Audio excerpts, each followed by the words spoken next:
Bonjour à toutes et à tous. Merci beaucoup pour l'invitation et navrée de ne pas pouvoir être présente parmi vous aujourd'hui.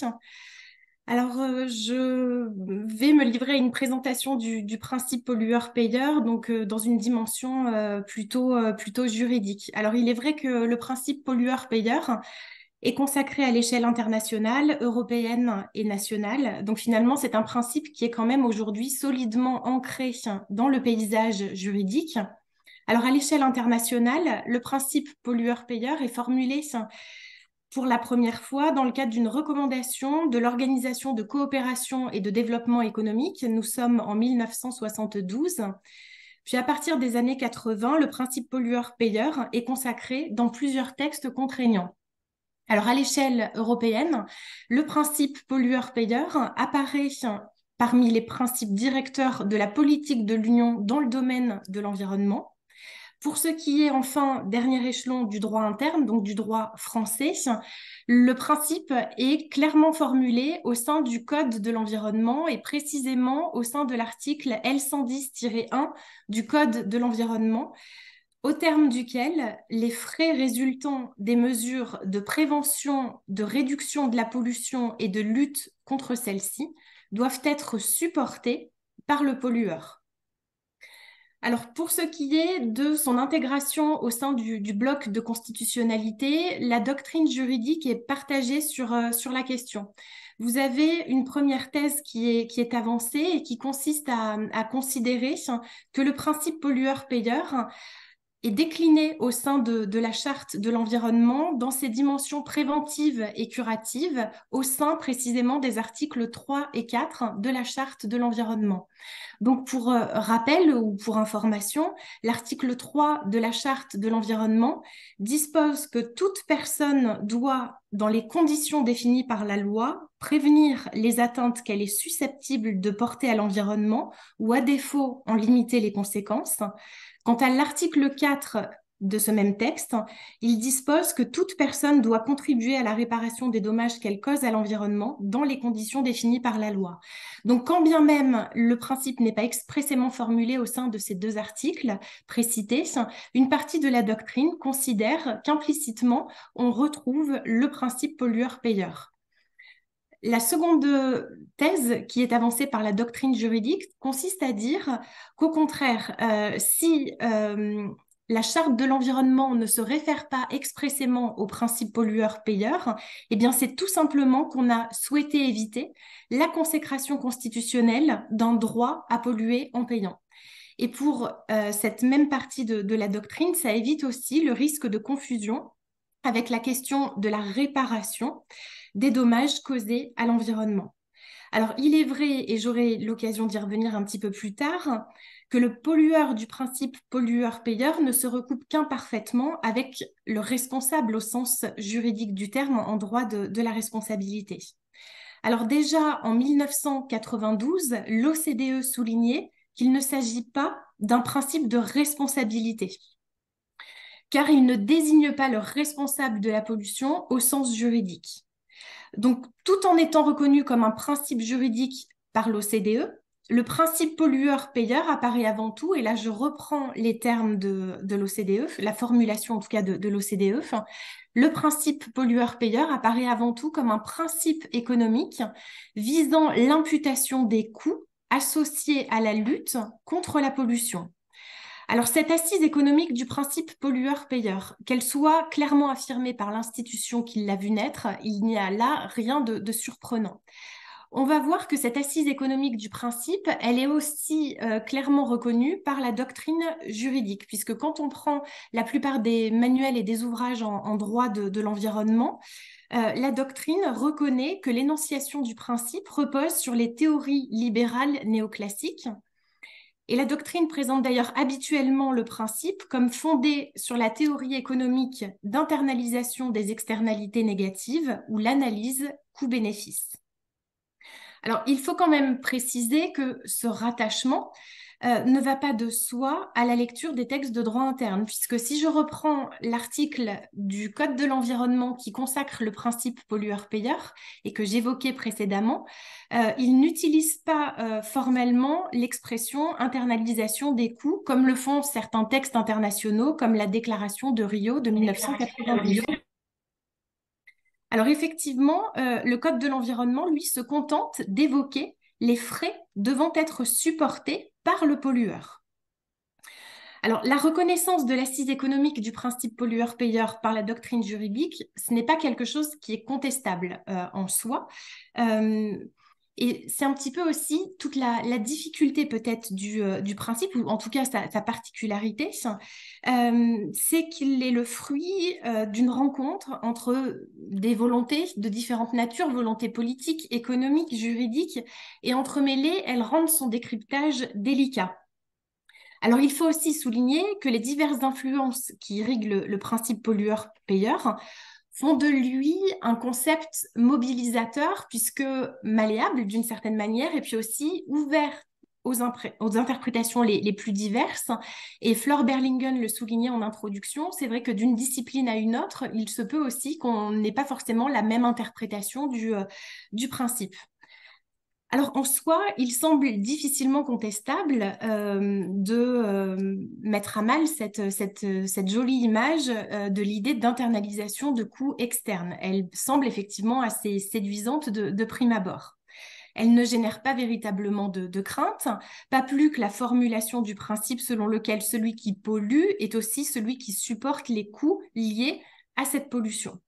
Alors, on va tenter de décrypter sous un angle juridique donc ce principe pollueur-payeur. Alors, plus précisément, en mettant l'accent sur les développements en droit français de l'environnement, et ce décryptage passe par l'analyse des motivations à l'origine du principe.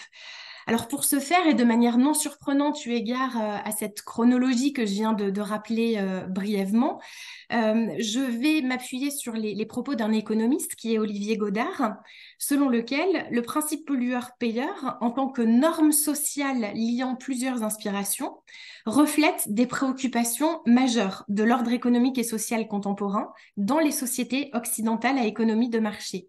La première d'entre elles est la préservation de l'ordre international du commerce et de la concurrence internationale. Et selon Olivier Godard, c'est cette préoccupation qui a motivé la création du principe pollueur-payeur et sa traduction institutionnelle, que ce soit à l'échelle de l'OCDE, donc à l'échelle internationale, ou à l'échelle européenne avec les institutions communautaires. Alors, ces préoccupations, on les retrouve en droit interne. On les retrouve en droit interne au sein du droit de l'environnement français, précisément, qui, il faut le rappeler, est originellement un droit des pollutions et des nuisances. Alors, cela revient concrètement à déterminer un état acceptable de l'environnement ou, formulé autrement, de manière un peu moins politiquement correcte, un niveau acceptable de pollution, le seuil de pollution que l'on accepte collectivement d'intégrer et qui ne va pas empêcher certaines activités polluantes d'être exercées. Donc finalement, cette culture du compromis, elle irrigue le principe pollueur-payeur autant qu'elle irrigue le droit de l'environnement lui-même. Donc il y a une certaine logique. Alors pour ce qui est justement des activités économiques qui sont susceptibles d'être polluantes, on a une réglementation assez emblématique au sein du droit de l'environnement. C'est la réglementation relative aux installations classées pour la protection de l'environnement, cette police administrative connue sous l'acronyme ICPE. Alors, ce qu'il se passe à travers ce régime, c'est que des activités reconnues polluantes, donc, vont être encadrées conformément à un état acceptable de l'environnement. Et c'est cet état acceptable de l'environnement qui guidera des mesures de remise en état des sites. Alors, ces mesures de remise en état, elles seront déterminées non pas sur la base de considérations purement écologiques, mais sur la base d'une logique de conciliation entre intérêts divergents. Et donc, quand on analyse la jurisprudence dans ce domaine, eh bien, elle révèle que l'imputation des coûts de remise en état répond à un équilibre justement des intérêts en présence conforme à la logique du principe pollueur-payeur. Donc, il n'y a rien de neutre finalement à ce que les politiques publiques françaises ou européennes en matière environnementale soient assises sur le principe pollueur-payeur. Alors, pour donner un exemple, je vais essayer d'illustrer à différentes reprises, mais pour prendre une première illustration, je peux m'appuyer sur le mécanisme de compensation des atteintes à la biodiversité prévu au sein du Code de l'environnement. Alors, ce mécanisme de compensation des atteintes à la biodiversité, il s'insère au sein d'un titre qui, je cite le Code de l'environnement, définit les conditions dans lesquelles sont prévenus ou réparés en application du principe pollueur-payeur et à un coût raisonnable pour la société, les dommages causés à l'environnement par l'activité d'un exploitant. Alors, le compromis, pour faire référence à la culture du compromis que j'évoquais précédemment, le compromis transparaît avec la définition qui est donnée des dommages causés à l'environnement. On a effectivement une définition des dommages causés à l'environnement qui débute par une approche qu'on pourrait qualifier de purement écologique, lorsque le législateur se réfère aux détériorations directes ou indirectes mesurables de l'environnement qui affectent gravement l'état écologique, chimique ou quantitatif ou le potentiel écologique des eaux, ou encore affectent gravement le maintien ou le rétablissement dans un état de conservation favorable des espèces, etc. etc. Donc, on a cette définition donnée aux dommages causés à l'environnement qui commence par une analyse qui peut sembler purement écologique. Mais très rapidement, l'affirmation est contrebalancée par une série d'exclusions. Amorcée par la tournure, le présent titre ne s'applique pas aux dommages causés par une activité autorisée ou approuvée. Et là, on peut faire le lien effectivement avec la réglementation concernant les installations classées pour la protection de l'environnement. Donc finalement, en droit de l'environnement, les atteintes portées à l'environnement sont admises jusqu'à un certain seuil, de manière très encadrée, bien évidemment, tout comme les mécanismes de compensation vont tolérer des dégradations dès lors qu'elles pourront être compensées dans un cadre préétabli. Et ce cadre, notamment, c'est celui de la séquence ERC pour éviter, réduire, compenser. Alors, toutes ces considérations sont de nature finalement à alimenter la prise de distance entre le pollueur du principe pollueur-payeur est le responsable d'une pollution, puisque par définition, la responsabilité ne peut tolérer le compromis. Donc, elle suppose effectivement d'assumer toutes les conséquences du dommage qui a été causé.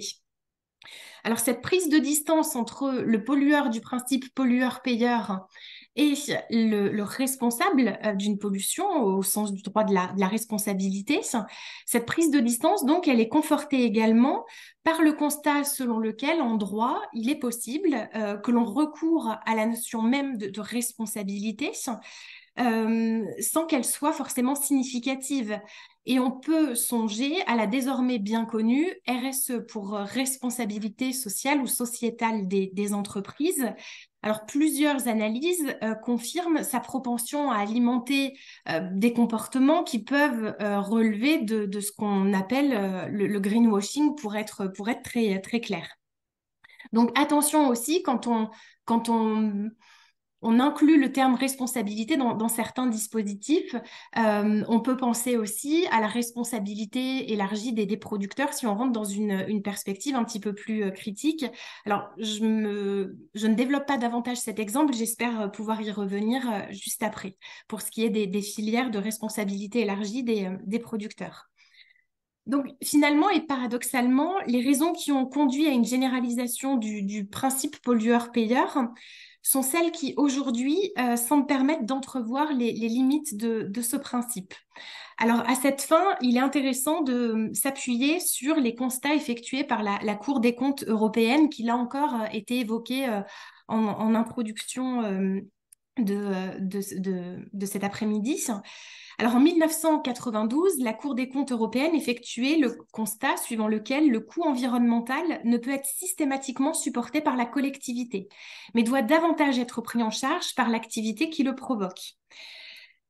Le problème, c'est que 30 ans plus tard, donc un nouveau rapport donc, de la Cour des comptes européenne de juillet 2021 paraît, et le constat est toujours celui de coûts supportés par la collectivité. Donc, dans le cadre de ce rapport plus récent, la Cour des comptes européenne souligne effectivement que le principe pollueur-payeur s'applique aux installations les plus polluantes, certes, mais le coût de la pollution résiduelle pour la société demeure élevé.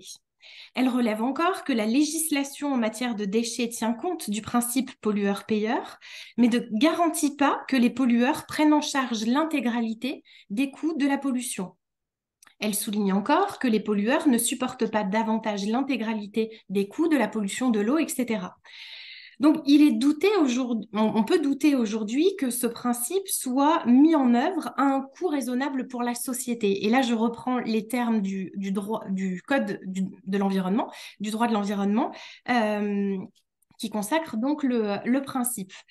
Alors finalement, cette incapacité à répondre aux enjeux écologiques, peut-être elle ne doit pas surprendre. Et pour comprendre cette remarque, il convient de prendre un petit peu de recul et d'avoir un regard élargi, c'est-à-dire non plus seulement centré sur le droit de l'environnement en tant que tel. Ça implique donc de prendre un peu de recul et d'avoir une vision sur l'ensemble du système juridique. Et là, on s'aperçoit que les considérations environnementales ont effectivement gagné du terrain dans beaucoup de branches du droit.